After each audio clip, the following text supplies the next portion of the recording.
E alguns dos conceitos assim que estão dados e parecem que vão estar aqui para sempre, eles vão ficando. Essa é a diferença do mercado para venda e do mercado para renda. Existe uma proposição de criação de valor que exige uma estrutura de capital paciente e visão de longo prazo. Ou seja, o racional vai mudando, vai se transformando, isso vai impactando o mercado imobiliário de um jeito.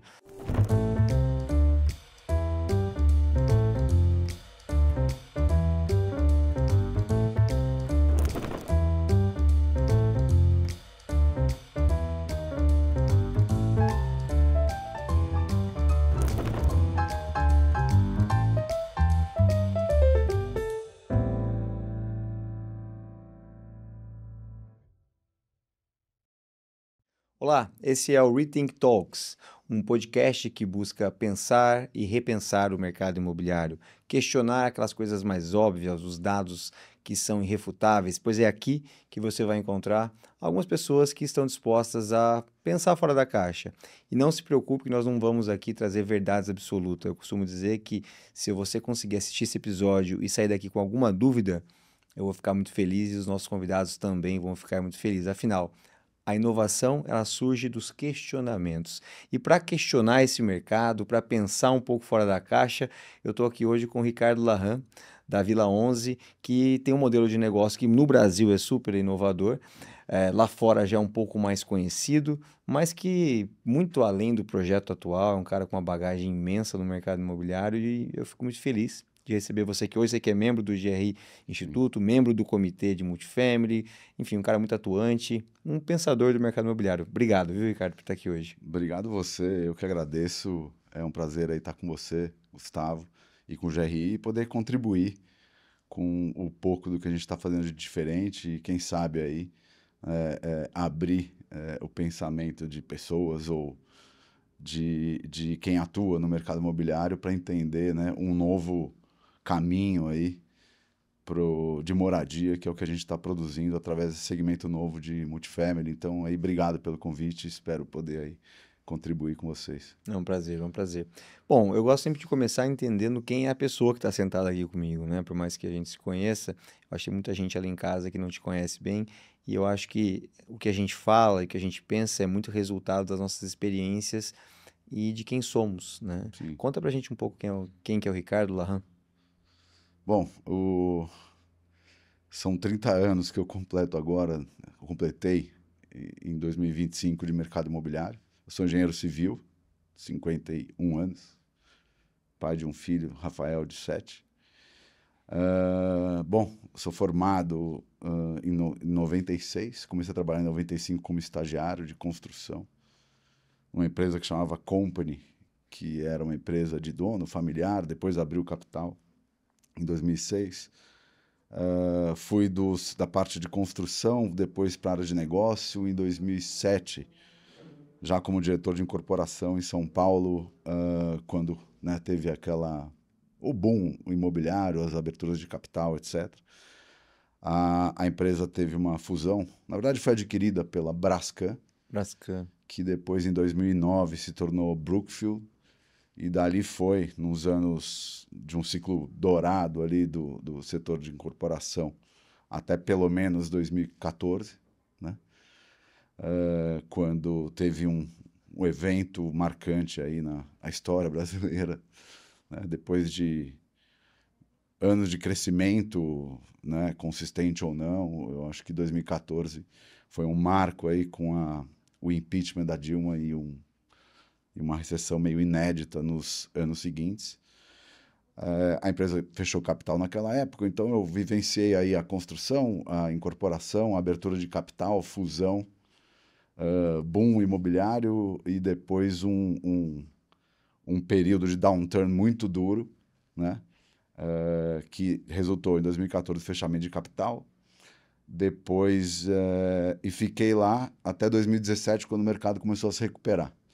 Então, até ali foram 23 anos nesse segmento, fazendo quase uma centena de projetos aí, primordialmente de residencial, projetos residenciais, em São Paulo, principalmente, mas também no interior. Uhum. a partir dali, acho que final de 2017, foi um pivô de carreira e também de visão de mercado imobiliário, quando eu assumi a Vila 11, na época não tinha esse nome ainda, não tinha nenhum ativo em operação, e desde 2019 para cá tem sido assim uma, uma empreitada assim, cheia de aprendizados e lições com referências de uma visão de real estate mais sofisticado, mais fundamentalista,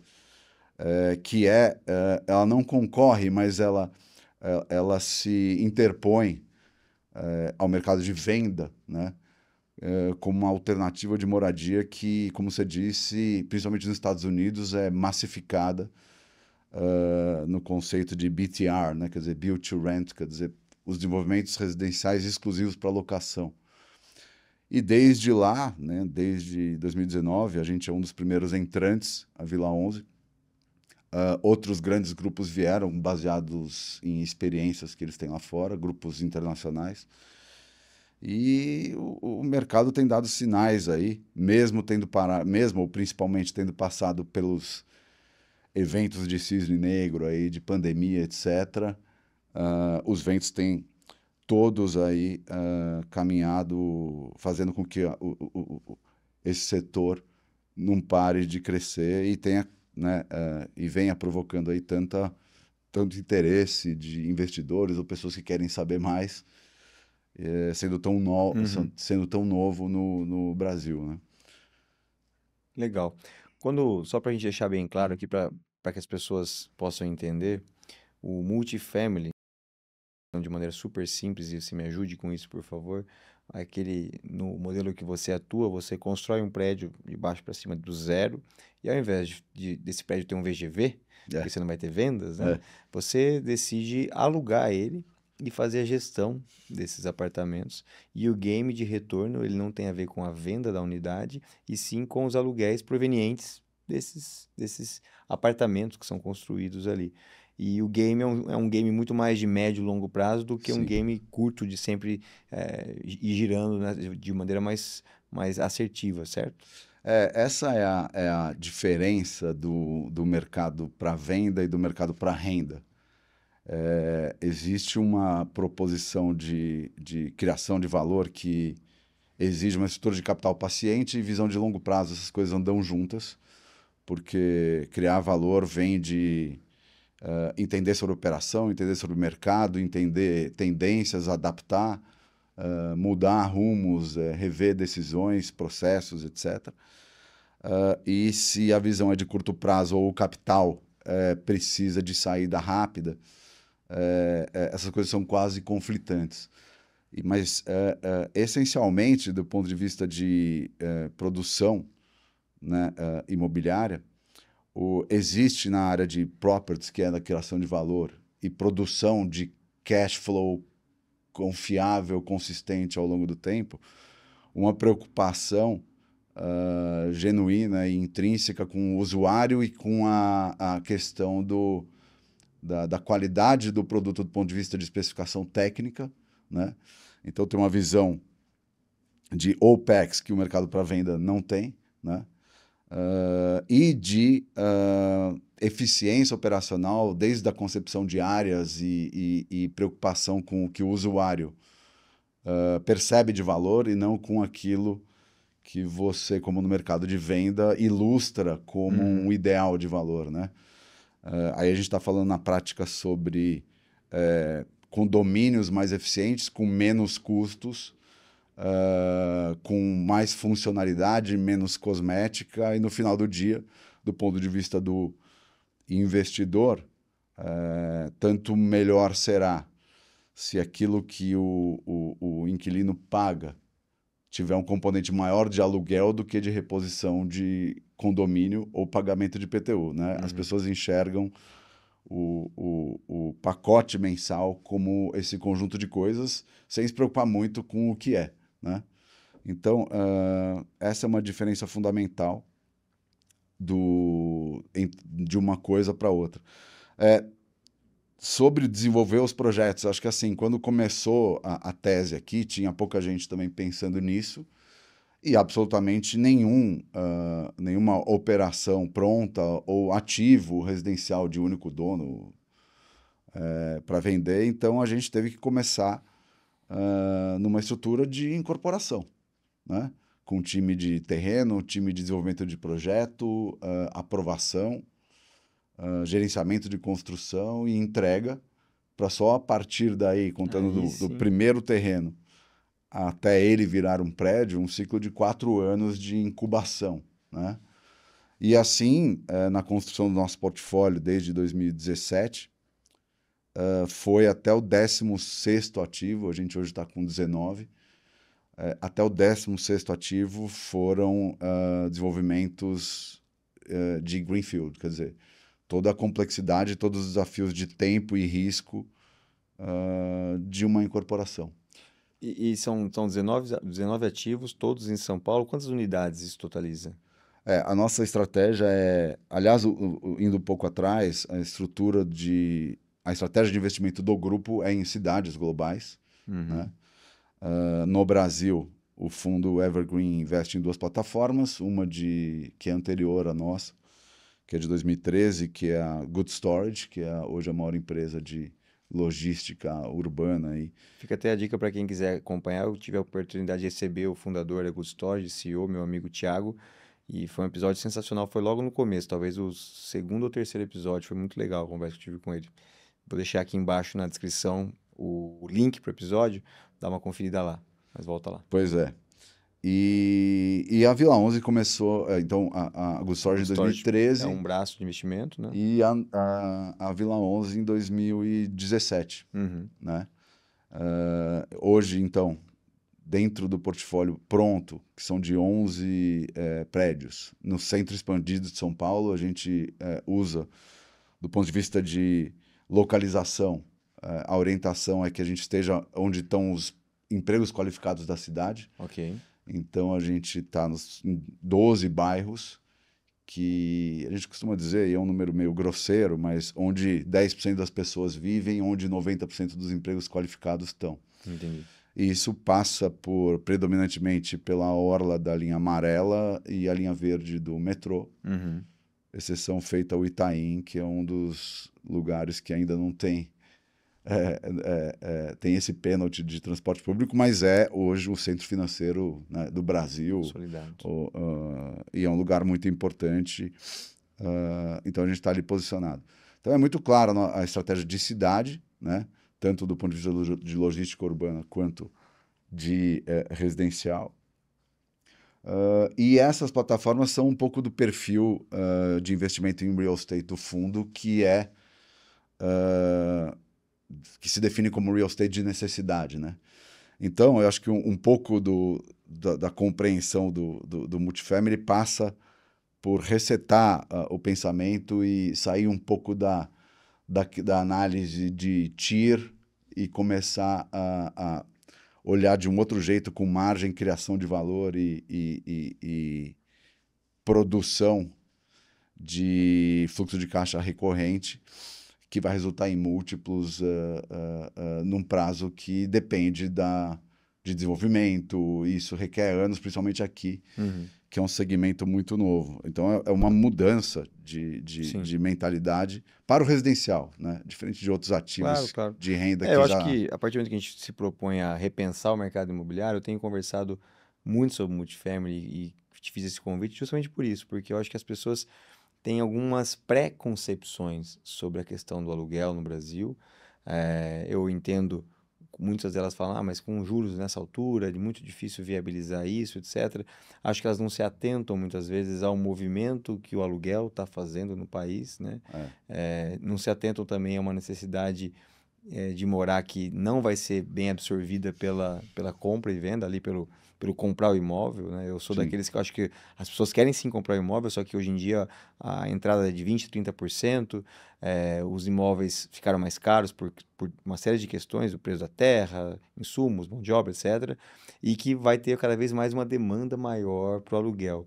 E eu acho que alguns poucos incorporadores estão se propondo a, de fato, pensar no modelo multifamily, que é algo super comum lá fora, como você já É, colocou, e aqui no Brasil ainda é visto com muito ceticismo por muitos que eu converso. É menos de 1% do mercado, né? A gente estava é. vendo alguns dados, né? Como é que você responde a essa questão para os que estão mais cravados na questão de, não, isso aqui eu não vou nem olhar, e não está nem considerando olhar para esse tipo de coisa hoje, diz que os juros a 15% não faz sentido, eu vou seguir fazendo o que eu estou fazendo aqui. Qual que é a sua leitura? Eu acho que assim, em parte, tem uma coisa que é, vamos dizer, justificável no Brasil, né? Sim.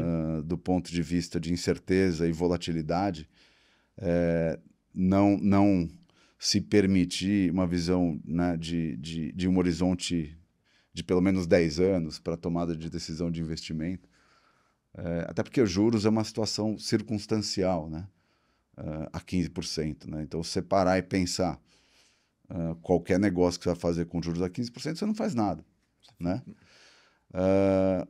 Agora, pensando num horizonte de longo prazo, que talvez seja mais fácil, ou para grandes empresas que estão aqui há muito tempo, ou para grupos internacionais que entendem a dinâmica de mercados diferentes, e também tem uma diluição de risco em diferentes continentes, etc., permite enxergar essas coisas de uma maneira diferente, né? Então,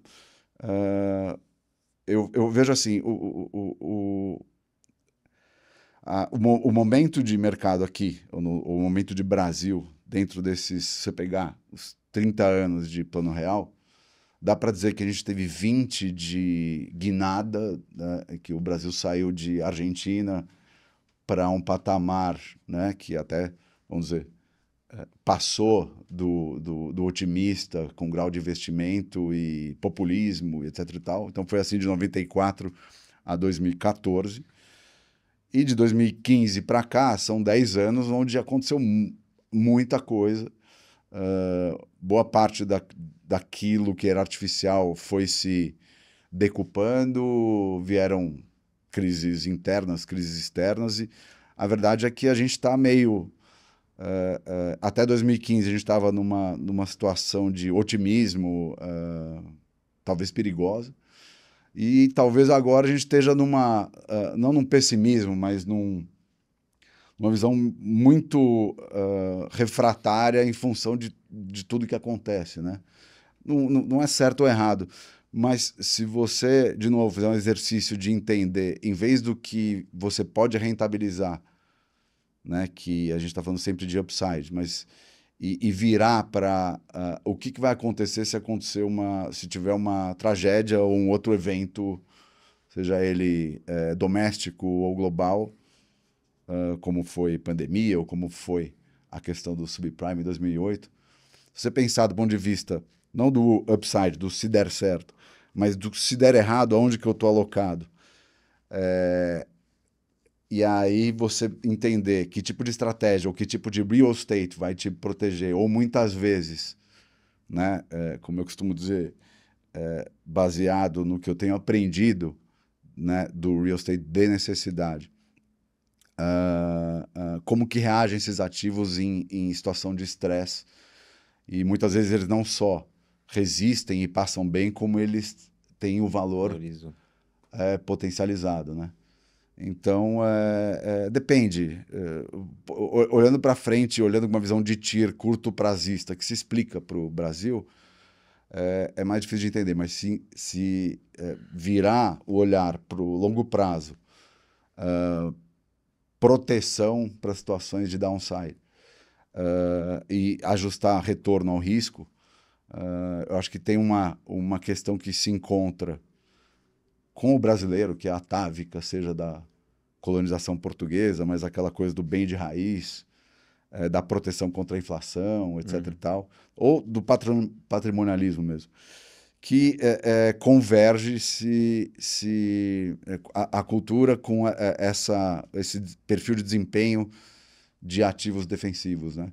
Então, assim, eu não acho que não tem certo ou errado, acho que, como você falou, continua nas pessoas o plano de comprar imóvel, né?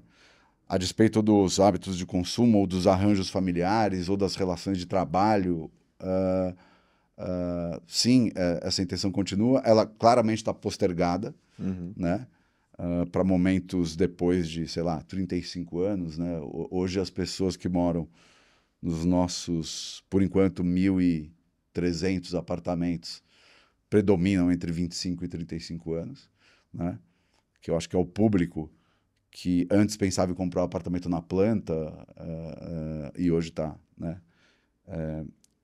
postergando essa decisão.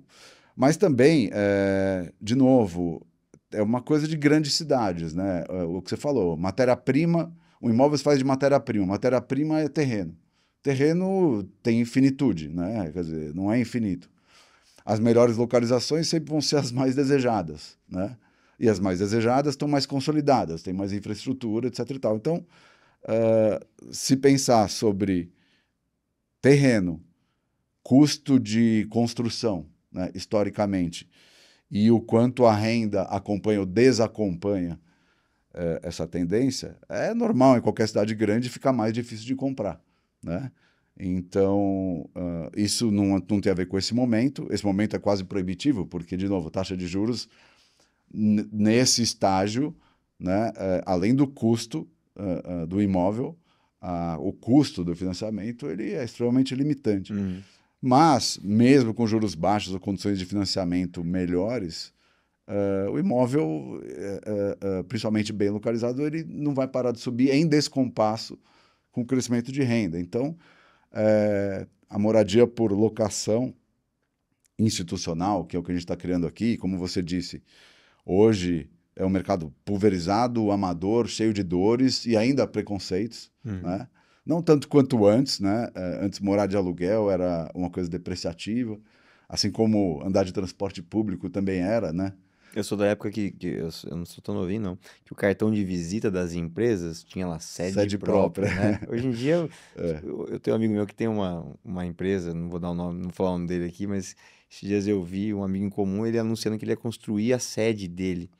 Eu falei, cara, você vai meter dinheiro, porque você não precisa, tá tão barato para alugar, ainda mais que ele é É, do interior. Eu falei que é barato, você não precisa gastar de imobilizar, né? Ou seja, o racional vai mudando, vai se transformando, isso vai impactando o mercado imobiliário de um jeito, e às vezes a gente acostuma, acha que isso é normal. Assim como eu entrevistava aqui o Márcio da Even, e ele falou que ele lembra da época que começaram a usar blocos nas construções, em que as pessoas falavam, eu só construo com tijolo, porque o bloco tem aquele espaço que passa o som, e o tijolo, só quem for querer colocar prego na parede, o bloco não vai. é, Hoje em dia ninguém fala uma coisa dessa. E daqui a é, pouco não vai falar nem do bloco mais, vai é. ser o steel frame, vai ser enfim, Pré-moldados e afins. pré-moldado. A gente vai passando tão rápido e alguns dos conceitos assim que estão dados e parecem que vão estar aqui para sempre, eles vão ficando. Mas eu acho que você tem razão mesmo. Eu percebo há um ano atrás, 2 anos atrás, eu falava de multifamily, eu era absolutamente apanhável. Imagina você que está construindo uma belíssima empresa aí, né? E hoje em dia eu já ouço que as pessoas começam a falar, mas o que que vocês sugerem? Qual é o caminho? E aí, nesse quesito, você poderia dar uma receitinha de bolo aqui básica, que eu costumo dizer que tem alguns pilares que são importantes, porque um dos grandes erros que eu vejo incorporadores errando, falar, não dá certo fazer multifamily, é que ele acha que ele é um incorporador hoje, que amanhã ele vai virar uma empresa que vai ter um portfólio multifamily, e é só fazer um puxadinho ali da empresa dele que ele vai conseguir fazer. Hum, E eu brinco, cara, o produto é diferente, a mentalidade vai de produto para serviço, você tem que criar é, uma marca, a questão do financiamento, de como é que você vai buscar funding para isso é claro. diferente. Enfim, deve ter uma listagem de coisas. Quais são os elementos? Tem alguém assistindo a gente agora que está lá numa capital do Brasil, em Curitiba, e fala, eu gostaria de entender mais de multifamily. Qual que é o beabá do empresário para começar a entender e pensar em abrir essa área? Que eu sei que para você, a gente tomava um café antes, você falava, cara, para mim, quanto mais tiver, isso aqui é importante, É, que é um mercado que tem que crescer, né? sim. Vamos lá. Eu acho que a primeira coisa para, né, qualquer iniciativa de investimento, mas principalmente no mercado imobiliário, você precisa entender o que você quer do capital que você vai deploy aí nessa empreitada, né?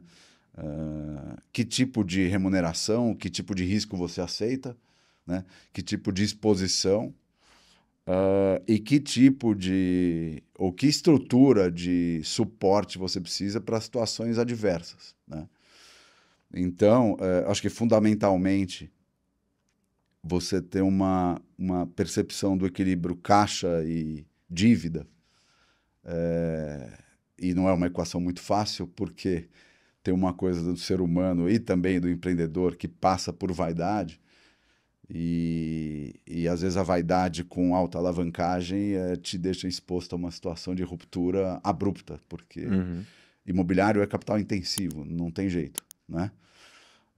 Então, a estrutura de capital é muito importante. A posição de caixa e a gestão de caixa, que vai te permitir tomar decisões em vez de ser refém de contextos, né, adversos, né? Então, por exemplo,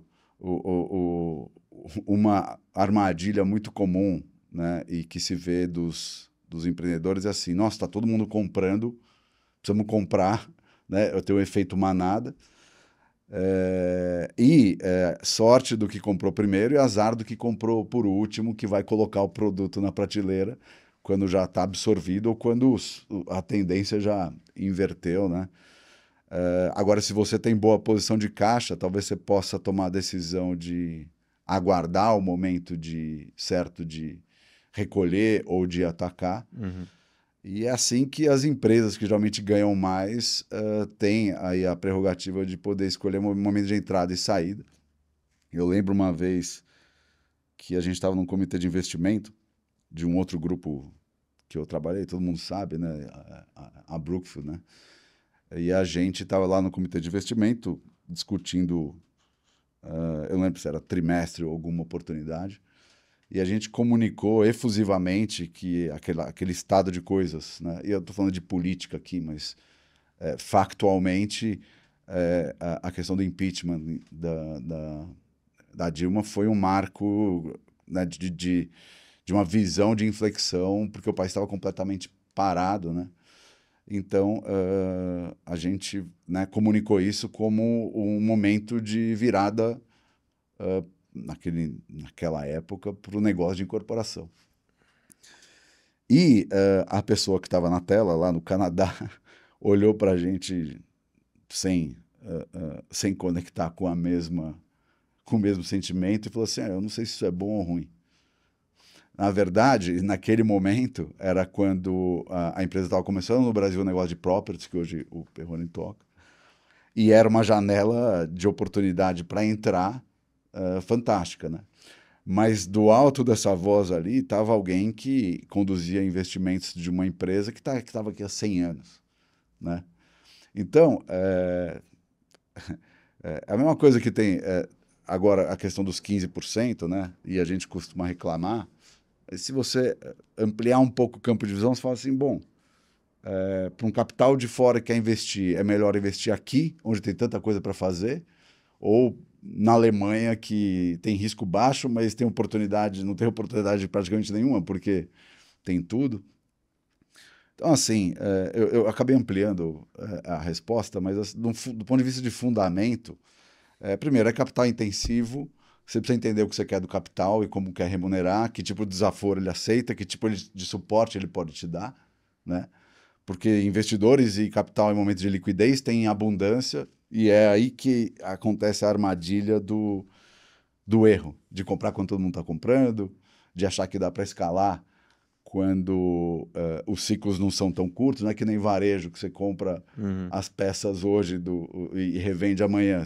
Esse estoque... Um pouco mais complexo. É mais complexo. Então, assim... Em termos de e os produto? fundamentos, eu acho que, voltando aqui ao ponto as pessoas precisam morar, né?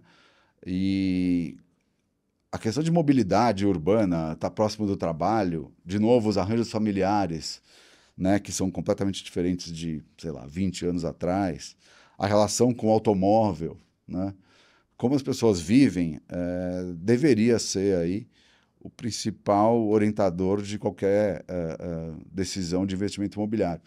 E o residencial para locação não tem outro jeito, né? De novo, não dá para comprar grandes cidades, melhores localizações. Ou você se afasta, né, do centro, ou você fica rico, ou a locação profissional é uma alternativa muito boa. Como você disse, nos Estados Unidos, em grandes cidades, a grande maioria das vezes, ou mais de 90% das vezes, se você for alugar um imóvel para morar, você vai alugar de uma empresa. No Brasil, ou em São Paulo, onde a gente está, que tem 1 milhão de domicílios que são alugados, né, que não são próprios, em sentido amplo, né, da cidade como um todo, 75% é completamente pulverizado, né, sem nenhum tipo de profissionalismo, né, e espalhado por imobiliários locais ou relações diretas e tal. 20, pelo menos 25% do mercado já está, pelo menos, organizado no marketplace que é referência, que é o Quinto Andar. Agora, do ponto de vista da oferta do locador profissional e institucional, está menos de 1%. Né? Então, a gente está atrás, em São Paulo, ou no Brasil, está atrás de cidades como Santiago, como Bogotá, parecido com a Cidade do México. Então, É um oceano azul, né? É verdade isso. tem muita oportunidade, mas, de novo, como a maioria de classes de ativos de renda, Uhum. a ideia, de novo, é a criação de valor, o crescimento real de locação, valorização do imóvel, mas afora aí, eventos de saída dos ativos, olhando um horizonte de uma década, por exemplo, é muito mais sobre acreditar em criação de valor e os múltiplos que aquilo pode te produzir, do que a sazonalidade de Olhando tá para bom para vender, tem olhar muita para oferta. Selic, olhar para coisa a curto prazo, entendido. Quando você olha para sua carreira e pensando em momentos diferentes, qual foi a lição mais importante que você passou assim, Ricardo? Tem alguma coisa que você olha para trás hoje e fala, pô, aquilo ali foi um momento, um divisor de águas para mim, ou então foi, pô, aquilo ali foi uma coisa que eu ouvi de alguém que foi legal, que eu levo para minha vida. Tem alguma coisa que te ajuda a ser o CEO que você é hoje? É, eu posso contar dois pontos que foram realmente marcantes, assim. Eu acho que no começo dos anos 2000, eu comecei, em 95, estava acabando a hiperinflação, né? Era o Plano Real se acomodando. Uhum. E ainda tinha lá resquícios de obras a preço de custo, etc. Escassez de recursos para financiamento, tanto que moradia de renda média baixa tinha a inovação do Plano 100, né? Não tinha funding como tem hoje. E as incorporadoras, elas eram mais, vamos dizer, cuidadosas por causa da escassez de capital, não tinham poucas grandes empresas e empreendedores, donos, que cuidavam realmente de produto do processo de construção, cliente principalmente. Mas a partir de 2003, 2004, quando, né, claro, o país estava melhorando e o ambiente de investimento, negócios melhorou, foi um período de bonança e de abundância de capital que nunca foi visto. E acho que melhorou muito, né? Como, claro, os investimentos melhoram e desenvolvem setores, mas também produziu muitas distorções nesse mercado que, no Brasil especificamente, a incorporação do Brasil ela é meio diferente de lá de fora, né? Você falou que a entrada que tem que dar para um imóvel é de 20% ou 25%, mas, de fato, em geral, essa entrada se paga em 3 anos, né? E até para que essa entrada caiba em pedaços mensais no bolso das pessoas, é que a indústria também não evoluiu e continua rudimentar, porque ela precisa desse ciclo de produção para poder Fechar a conta. caber no bolso de quem compra. Porque, no final das contas, de forma muito recorrente, tem mais oferta do que tem demanda, né?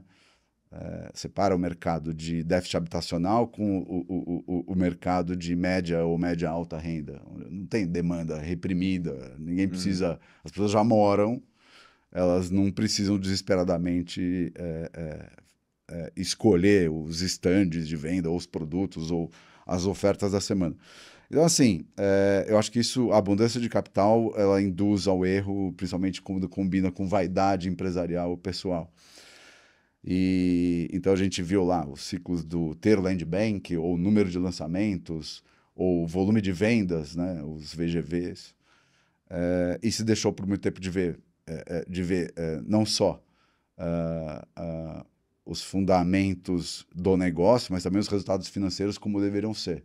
Então as margens hoje, salvo exceções de grandes empresas, elas são muito diferentes e muito menores do que eram antes desse período de capitalização que aconteceu com os IPOs. Então, é uma indústria que não precisa tomar cuidado. Assim, a abundância, de novo, de capital e de ventos a favor induz a erros. Né? Interessante, interessante. E a segunda, acho que foi um aprendizado pessoal. Eu, de novo, você viu, minha carreira foi toda feita em cima de desenvolvimento, construção, incorporação, residencial. Mas no grupo que eu trabalhava, eu lembro de 3 frases, né, ou 3 interações que eu tive com investidores estrangeiros da empresa que eu estava na época. E as 3, hoje parecem óbvias, mas na época deram uma chacoalhada na minha forma de ver. Eu acho que eu desromantizei um pouco o que eu fazia para evoluir uma visão mais racional de investimento imobiliário. Né? Então, acho que foram 3. Uma eu já citei, que era a questão se acontecer um episódio político de ruptura, é bom ou ruim? Depende. Se você compra quando todo mundo compra, né? Como eu falei, não tem vantagem nenhuma. Mas se você compra quando ninguém compra, esses momentos ruins, que são os momentos de entrada, eles se fecham. Né? Então, isso eu aprendi com aquele grupo. Lembro que a gente estava levando eles num stand, um projeto gigante que está, acho que até hoje em desenvolvimento, porque eram várias fases. E a gente achou que eles iam se impressionar com tudo que tinha lá, e cliente visitando stand, maquete, aquela coisa toda. E a gente entrou, mal começamos a apresentar o produto ou contar a história. Aí eles perguntaram, mas vocês acham que isso no atual contexto é melhor lançar ou é melhor vender? Estava lá o terreno comprado, maquete, corretores, clientes, etc e tal. Eu falei, mas como assim vender? Né? Não deu nem para disfarçar o choque com a pergunta, mas depois a gente foi aprimorando. E, de novo, recursos apertados, cenário desfavorável, você tem sim que se provocar e desapegar de decisões que você tomou, que eram certas no contexto anterior, mas de repente hoje tem que entender qual que é a melhor coisa a fazer com o dinheiro, né? Então, de repente, é melhor você insistir numa coisa que o cenário deteriorou e colocar dinheiro novo ali, né? Ou estancar a perda e fazer alguma outra coisa que não tem nada a ver com errar ou falhar. Né? Então, esse pragmatismo em negócios é muito importante e no desenvolvedor imobiliário não é muito comum. De novo, porque tem a ver com vaidade, admitir erro, né? E em vez de ter, né, uma visão talvez mais inteligente sobre não piorar uma coisa que já não está bem. Quase que ser agnóstico ali, ser muito focado no resultado, no que você quer obter de fato.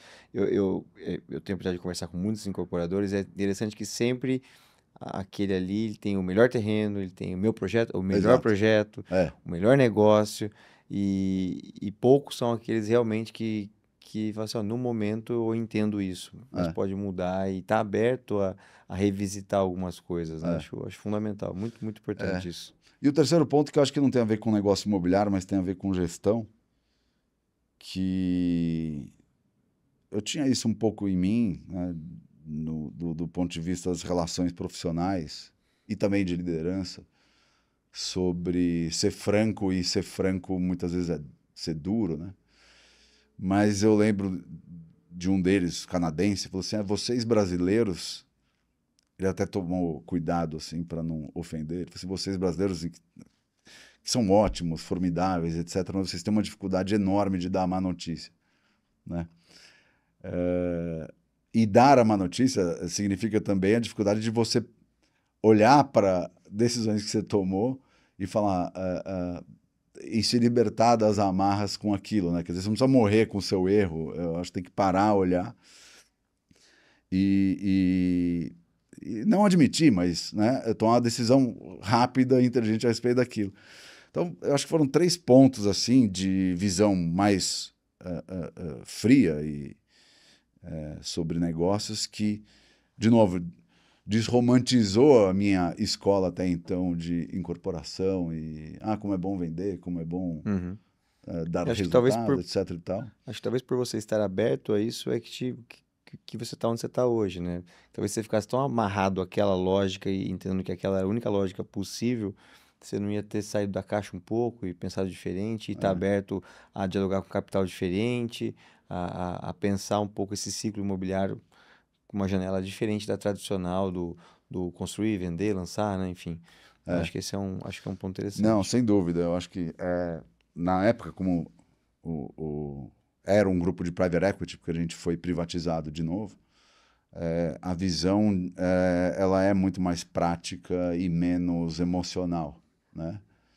E acho que, de novo, olhando o multifamily, né, que lá fora, né, pela qualidade e resiliência que esses ativos têm, ou quanto eles são protegidos de situações desfavoráveis, isso se traduz em cap rates de transações mais baixos, né? Isso é uma expressão da relação risco-retorno que eles apresentam. Então, aqui, de novo, para o imobiliário, além da estrutura de capital, suporte que você tem, os desaforos que pode aguentar, tem que entender também esse equilíbrio de risco-retorno dentro de uma visão fria que pode te obrigar a rever decisões e dependendo do momento do ciclo, elas podem fazer com que aquele ativo ou aquele investimento compense não seguir, né? Ou seguir, né? Mas de maneira que tire o teu emocional